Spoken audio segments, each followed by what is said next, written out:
Экипаж плотовода 661, приписанного к Вычегодскому судоремонтно-судостроительному заводу в Коми Республике, оказался в этом году в тяжелых условиях. Север есть север. Всю зиму стояли морозы, а в апреле замучились снегопады. Вернувшаяся зима грозила перечеркнуть все планы подготовки к навигации, затруднила ремонтные работы. Север есть север. И у людей здесь особый характер. Одолели все, работали при любой погоде.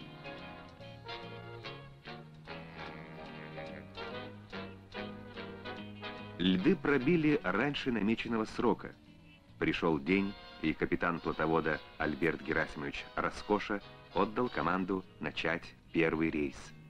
Впереди летняя страда, впереди северные реки, своенравные, беспокойные. Пожелаем же отважным речникам удачи.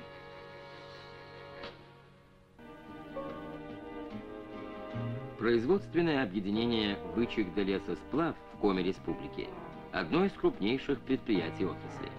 Транспортные его магистрали – это 6 рек протяженностью более 1300 километров.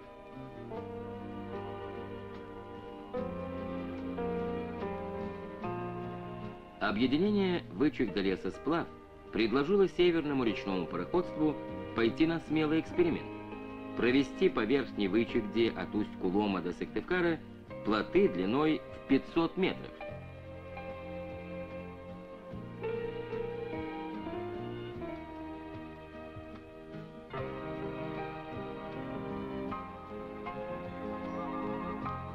Первый экспериментальный рейс был поручен одному из лучших капитанов пароходства, кавалеру Ордена Трудового Красного Знамени Альберту Герасимовичу Раскоше.